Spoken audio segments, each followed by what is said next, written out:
Antes de pasar a explicar la teoría sexual freudiana, quiero mencionar brevemente que no voy a hablar en este video sobre la actual prohibición de dicha teoría y su reemplazo oficial por un racimo de pseudociencias, el determinismo genético, la psiquiatría, etc. La pretensión de que establecer qué es verdad y qué no es una prerrogativa del Estado y o de turbas protegidas por el Estado pertenece a la historia de los totalitarismos, a la historia de las persecuciones, a la historia de la censura, a la historia de las quemas de libros o incluso hasta la historia de la ciencia. No pertenece a la ciencia, así que para los fines de este video, que es explicar el psicoanálisis, podemos pasarla por alto. Vamos al grano. Creo que el mejor modo de abordar este tema es explicar las tres teorías sexuales previas más importantes, por qué el psicoanálisis las rechaza y qué tiene de diferente su propia teoría. Una es una teoría desarrollada por Schopenhauer en El amor, las mujeres y la muerte, sobre todo. Otra era un fantasma que recorría el mundo de la psicología sin defensores rigurosos y que tenía su origen en El banquete de Platón, teoría a la que Freud se refiere como el mito del amor. La tercera era la más científica y a la que Freud le presta más atención, le dedica más espacio, y es la expuesta en Psicopatías sexuales por el Dr. Krafft Ebing, la cual estaba marcada dentro de la teoría de las ideas fijas. Para Schopenhauer, el instinto sexual cuenta con unas instrucciones muy vagas, genéricas, de lo que debe hacer, de lo que debe buscar, lo cual provoca la confusión del instinto ante acciones similares y partes del cuerpo similares a las correctas. La teoría de la confusión del instinto va a influir tanto en Krafft Ebing como en Freud. Sin embargo, esta teoría solo explica satisfactoriamente unas pocas anomalías, a las que Krafft Ebing va a llamar desviaciones. Ante otras, uno simplemente se pregunta, ¿cómo puede el instinto sexual haberse leído tan mal las instrucciones que le dieron? Hoy podemos ilustrar la teoría sexual schopenhaueriana con la analogía de una búsqueda en Google. Introducimos en el buscador algunos criterios de búsqueda que esperamos nos den los resultados que buscamos. Sin embargo, estos criterios tienen cierta vaguedad y nos ofrecen también unos resultados mezclados con los correctos que no queríamos. La represión de los deseos sería análoga a limitar la búsqueda. Si una persona siente un horror desmedido ante esos resultados de búsqueda incorrectos, por ejemplo, a que el buscador incluya entre las personas sexualmente atractivas algunas de su mismo sexo, el único modo que tiene de eliminarlos es acotar todavía más la búsqueda. Esto ciertamente eliminará los resultados incómodos, pero también muchos de los adecuados. La lista de personas sexualmente atractivas no solo será más breve, sino que estará compuesta por unos seres que son un poco grotescos, algo así como una reducción al absurdo de las características del otro sexo.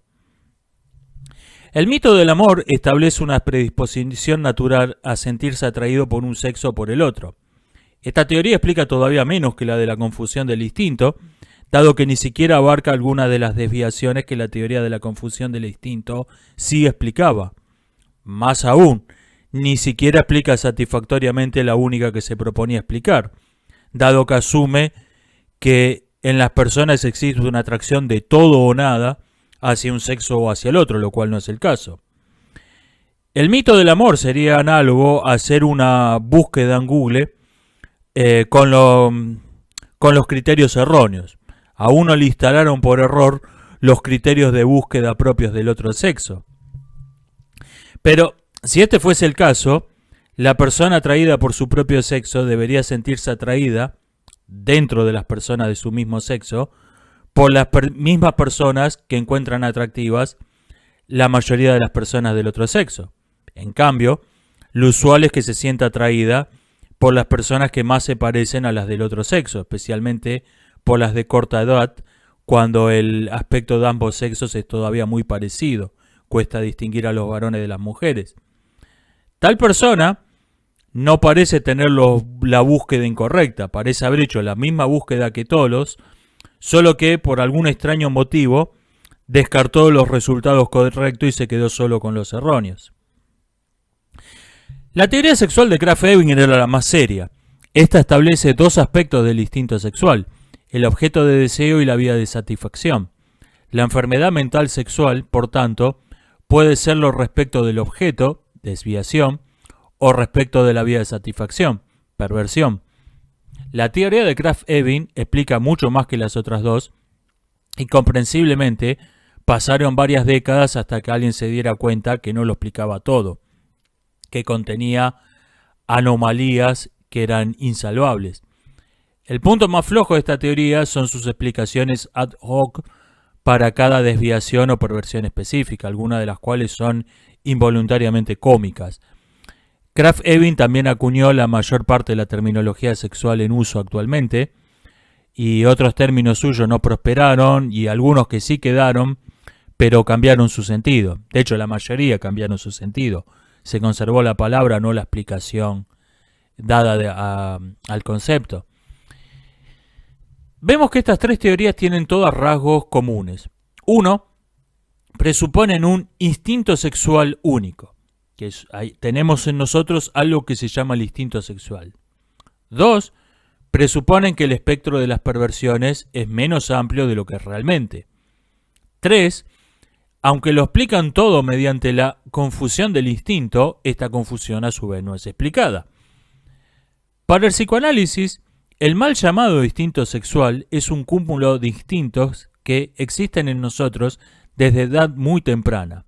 Sin embargo, sin actividad sexual real que involucre a otras personas, estos instintos se parecen un poco a aquella sátira donde un salvaje que nunca ha visto una lata de conservas encuentra un abrelatas y se pone a pensar en para qué diablos puede servir esa cosa. La sexualidad infantil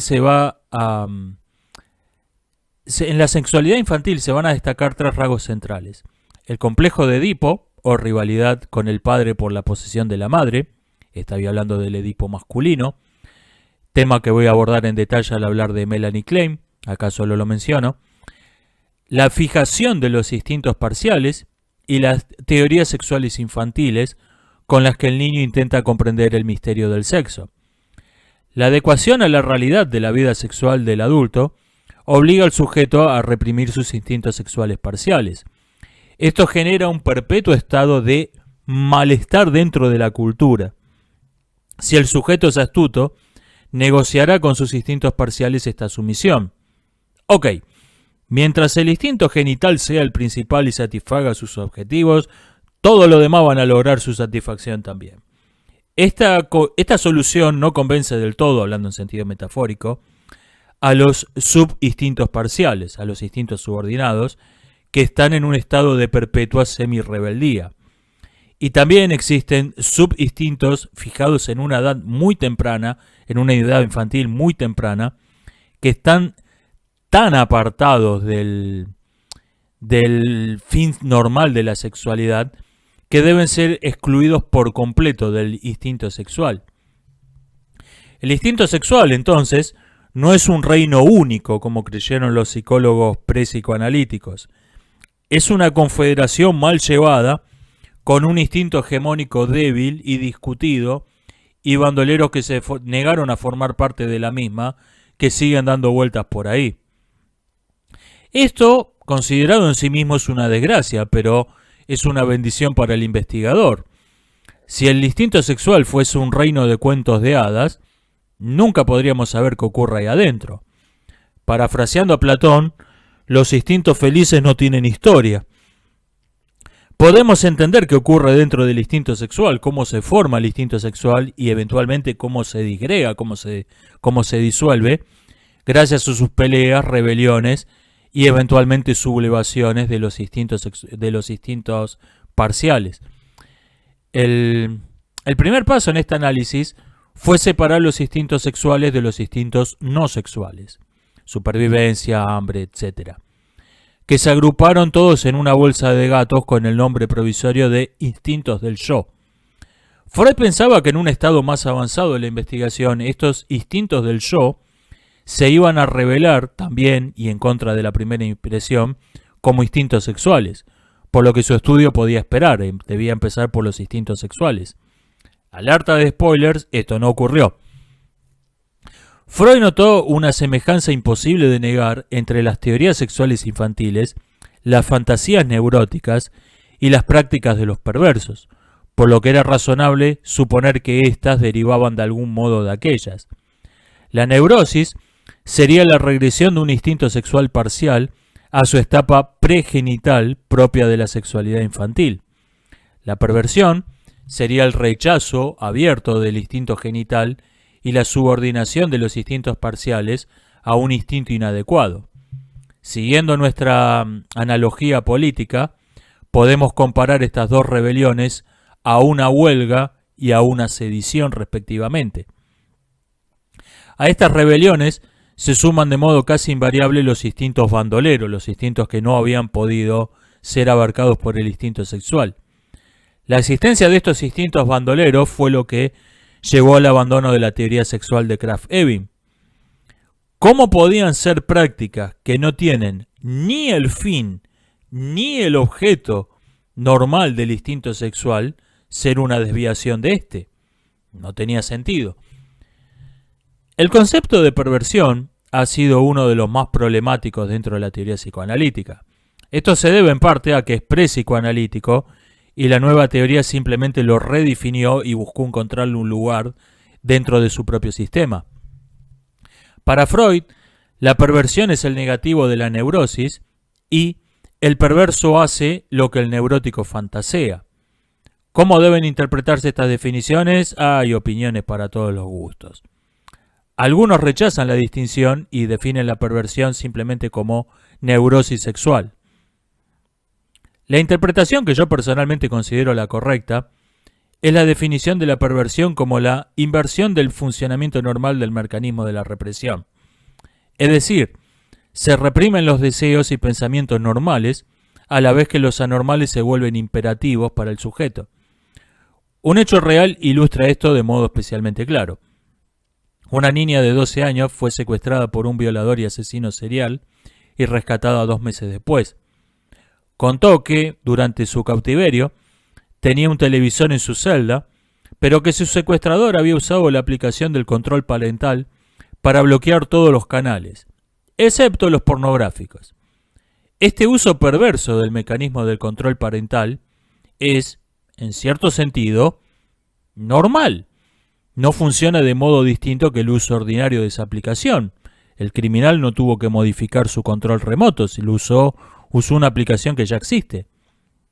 Por otra parte, este uso de esa aplicación es mucho más restrictivo que el que pueda ser el más mojigato de los padres. Dudosamente, ninguno llega a permitirle solo 3 o 4 canales ver solo 3 o 4 canales a los niños.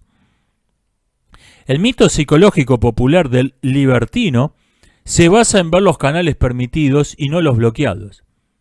La versión actual de este mito es oponer perversión a represión sexual, dando a entender que la perversión es una liberación sexual.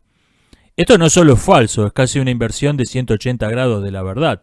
El perverso es la persona más reprimida sexualmente del universo. Cito: los propagandistas de la perversión la defienden con el sofisma de la variedad, la innovación y el probar cosas nuevas. Nada más falso. La perversión es la reducción de la infinita complejidad de la sexualidad humana a uno solo de sus aspectos. La perversión es monótona, aburrida, reiterativa. Si un perverso escribe, será por completo incapaz de crear una fantasía original. Los relatos perversos serán parodias, sátiras, cuentos de hadas con la moraleja invertida, historias hechas totalmente de clichés sin ningún elemento original, o repeticiones de un cuento clásico con los sexos de los personajes cambiados. Cierro cita. Por cierto, esta cita es de un artículo de un psicoanalista de la década de 1950 y el autor está hablando de los cuentos del Marqués de Sade. Imaginen que viajan a un país del que no saben casi nada. Lo primero que van a observar al llegar es que todo el mundo maneja de modo temerario. Doblan en 2 ruedas, van a velocidades extremas, circulan por cualquier lado, su primera impresión es la de estar en un país sin ley, al menos sin leyes de tránsito. Se suben a un automóvil de alquiler y aunque acá parezca valer todo, parezca que pueden hacer cualquier cosa, ustedes manejan como siempre, por costumbre. No llegan a hacer 200 metros cuando los para un policía. El agente les dice que iban muy despacio, manteniendo un solo carril, que todas las luces del vehículo están sanas y encima tiene puesto el cinturón de seguridad. Baje del auto. Comprenden entonces que ese país que les había parecido anárquico, en realidad tiene leyes extremadamente restrictivas, solo que esas leyes son demenciales. Bueno, el mito psicológico del libertino tiene un origen similar, procede de observar lo que el perverso hace sin advertir lo que no hace, y en realidad es lo que no hace lo que define al perverso. Freud tuvo mucho cuidado en identificar y analizar las teorías sexuales infantiles más frecuentes y reconocer sus puentes con sus neurosis correspondientes. El complejo de castración, esencia del antisemitismo y del menosprecio por las mujeres, la idea de que las mujeres se embarazan como resultado de alguna forma de canibalismo, origen, en el mejor de los casos, de la fobia a las arañas o la fascinación por las plantas carnívoras, la visión del acto sexual como una especie de lucha, origen del sadismo y del masoquismo, la creencia en que el sexo consiste solo en verse desnudos, origen del exhibicionismo y el voyerismo, etc. Freud también identifica estos mismos signos, estos signos de teorías sexuales infantiles, en la que llama la mitología de los pueblos infantiles. La representación de mujeres con pene y la identificación de los eunucos con mujeres en la antigua Babilonia son claros indicios del complejo de castración, dice. Esto es, o bien la creencia de que las niñas tienen pene al nacer y son castradas después, o bien la creencia en que el clítoris es un pene atrofiado y deforme. La existencia de diosas caníbales en la mitología egipcia e hindú, sin que esto se diga con el menor rastro de desaprobación moral o de horror, etc., son todos otros tantos indicios de primitivismo sexual, unido al primitivismo cultural. Rasgos que son comunes a los neuróticos modernos. Todo trastorno mental que no tuviese una causa fisiológica evidente se explicaba como una regresión de un instinto a una fase infantil. Esto era el logro máximo de la elegancia. La nueva teoría lo explicaba todo con muy pocos principios. Pero préstense atención a lo explicaba casi todo. No recuerdo quién dijo que para descubrir nuevas tierras hay que atreverse a navegar muchos días sin ver la orilla. Y el psicoanálisis, con la única excepción de Sabina Spielrein, había estado hasta entonces navegando las orillas del sentido común sin alejarse mucho y sin perderla de vista. Con esto había logrado formular una teoría muy sensata, muy elegante, y sin embargo esta teoría dejaba dos cabos sueltos que se resistían a todo intento de explicación. Uno, los instintos del yo se habían resistido a todo intento de abarcarlos dentro de los instintos sexuales. Su disociación era tan temprana, tan radical, que no parecía haber el menor vínculo entre un grupo de instintos y el otro. Dos, la teoría lo explicaba todo con la hipótesis de la regresión del instinto, menos esa regresión misma. ¿Por qué existe en nosotros esa tendencia de los instintos a regresar a una etapa anterior, tan absolutamente incompatible con el hedonismo propio del instinto sexual? Buscando una respuesta a estas preguntas, el psicoanálisis se va a alejar de las orillas agradables del sentido común y se va a internar de lleno en aguas muy extrañas.